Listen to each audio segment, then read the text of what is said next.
Banyak orang Islam mengaku aku bertauhid, tapi ternyata itu hanya wacana. Perbuatannya tidak ikut Allah. Masa kamu masih cari Tuhan yang lain? Ini Allah Tuhan semua makhluk. Masa kamu kemana sih? Mana otak kamu sih? Kamu masih mencari hakim selain Allah. Kan yang paling tahu ini hal diharapkan Allah. Masa kamu seperti orang bingung mau kemana kamu hidup kalau kamu gak ikut Allah? Dengan bertauhid kepada Allah, siap-siaplah Anda akan berhadapan dengan sebuah pertarungan antara hak dan batil. Tapi, iya, mengaku beriman, iya. Tapi dia gak merasakan bahwa mana yang hak, mana yang batil. Semua aja dia dukung. Nah, barakallahu, kapan getaran itu terjadi? Ingat, getaran akan terjadi. Ar-Rahman 'allamal Qur'an khalaqal insan 'allamahul bayan. Qul inna salati wa nusuki wa mahyaya wa mamati lillahi rabbil alamin. Ini persaksian tauhid yang paling tinggi. Ketika sang hamba sudah sujud, bahwa masalah tauhid bukan masalah persepsi. Tauhid adalah masalah sikap. Tauhid harus dipraktekkan.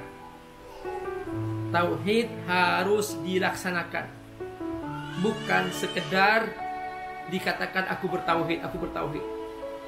Banyak orang Islam mengaku aku bertauhid, tapi ternyata itu hanya wacana. Perbuatannya tidak ikut Allah. Jadi perbuatannya ikut setan. Jadi mengaku aku bertauhid kepada Allah, aku beriman kepada Allah, tapi perbuatannya zalim. Makanya Allah ajarkan di sini 162, Qul inna sholati, buktikan bahwa kamu bertauhid. Inna sholati wa nusuki wa mahyaya wa mamati lillahi rabbil alamin.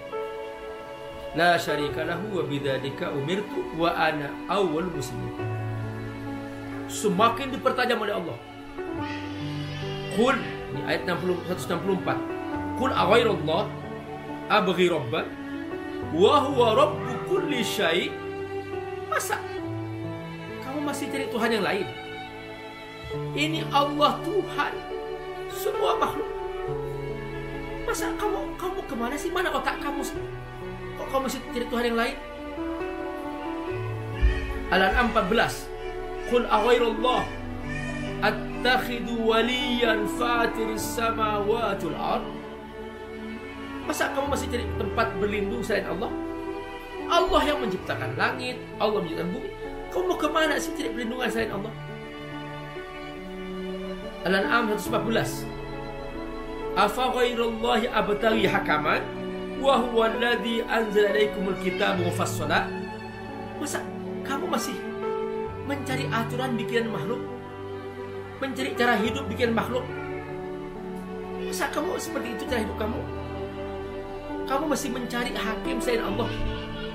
Kan yang paling tahu ini hal diharapkan Allah. Masa kamu seperti orang bingung mau kemana kamu hidup kalau kamu gak ikut Allah? 164. Qul aghairallahi abghi rabba. Itu Qul aghairallahi abghi rabba. Ingat tuh. Masa pantas aku menjadikan makhluk jadi Tuhanku? Nah, begitulah puncak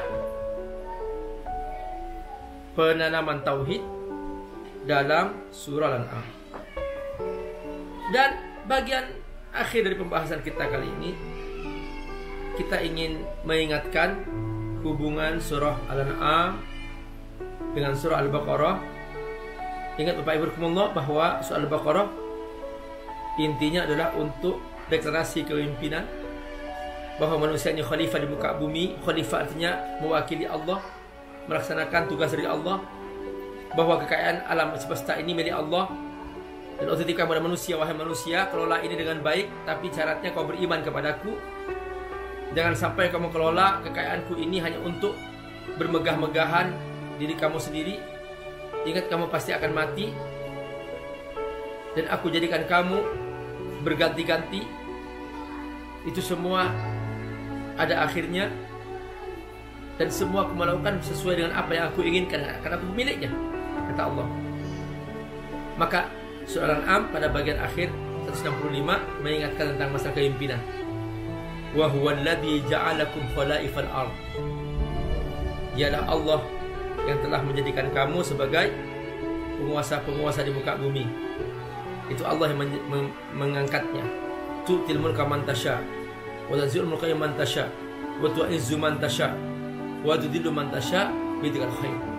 Allah yang memberikan kekuasaan pada siapa yang Allah kehendaki, dan Allah juga yang mencabut kekuasaan dari siapa yang Allah kehendaki. Dan Allah juga yang mengangkat seseorang. 165 rafa'a ba'dakum fawqa ba'din darajatin liyabluwakum fima atakum. Allah mengangkat, Allah menurunkan untuk mengujikannya sejauh mana kamu benar-benar patuh. Nah, barakallah, kalau kita hubungkan dengan surah berikutnya, yaitu surah Al-A'raf, ya. Perhatikan Al-Baqarah tentang tanggung jawab kepemimpinan, Al-An'am tentang tujuan hidup, yaitu bertauhid kepada Allah, bahwa kita hidup untuk melaksanakan tugas dari Allah. Ternyata apa? Al-A'raf membicarakan tentang pertarungan antara hak dan batil, antara ikut Allah atau ikut setan, antara mendukung kebenaran atau mendukung kebatilan. Itulah 3 surah ini saling menegaskan. Baikullah, perhatikan bahwa ketika surah ini Al-Baqarah, Al-An'am dan Al-A'raf memberikan tauhid tentang adanya kesatuan risalah. Seakan-akan mengatakan, wahai kaum muslimin, setelah Anda memahami urgensi bertauhid kepada Allah secara i'tikad maupun aplikasinya dalam Al-An'am, engkau telah berjanji, ya, bahwa engkau akan melaksanakan tugas dari Allah sebagai pemimpin di muka bumi dalam surat Al-Baqarah. Maka siap-siap kau melaksanakan perintah Allah ini. Wahai umat Muhammad, Anda semua bertanggung jawab untuk mengatur bumi, lalu diamanahkan kepada Anda memposisikan diri dalam persaingan yang terjadi antara yang hak dan yang batil.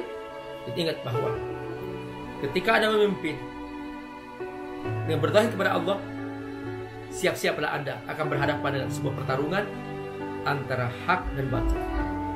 Tapi ketika Anda ternyata tidak bertauhid kepada Allah dan Anda tidak menjaga amanah kepemimpinan ini, maka Anda tidak akan pernah bertemu dengan kenyataan ini.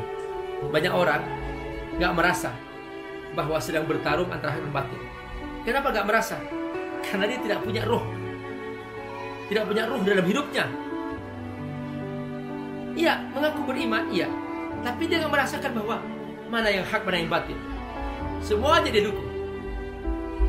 Nah, barakallahu, kapan getaran itu terjadi? Ingat, getaran akan terjadi ketika engkau bertauhid kepada Allah seperti Allah pesankan dalam surah Al-An'am. Setelah itu engkau menjaga amanah Allah seperti Allah pesankan dalam surah Al-Baqarah. Maka dari 2 pesan ini, tauhid menancap dalam hati, jiwa kepemimpinan tanggung jawab kamu pikul, baru kamu tahu di depannya bahwa ada hak dan batil. Seperti Al-A'raf. Assalamualaikum warahmatullahi wabarakatuh. Alhamdulillah, wassalatu wassalamu ala rasulillah wa ala alihi wa sahbihi mawala. Teman-teman rahimakumullah, Abi Amir mengasuh sebuah pesantren, Fat Institute. Pesantren Fat ini ada di Jakarta, ada juga di Sukawami, Bogor. Mereka rata-rata adalah anak-anak yatim du'afa, dan mereka belum punya asrama, belum punya masjid, dan juga mereka membutuhkan pembebasan lahan untuk pesantren. Teman-teman, membantu para penghafal Quran adalah menyiapkan mereka punya masa depan yang cerah, dan otomatis kita juga membantu diri kita sendiri, karena dengan membantu mereka menjadi penghafal Quran, menjadi para ulama, semua kebaikan yang mereka kerjakan, setiap huruf dari Quran yang mereka ulang-ulang, kita semua kebagian pahala.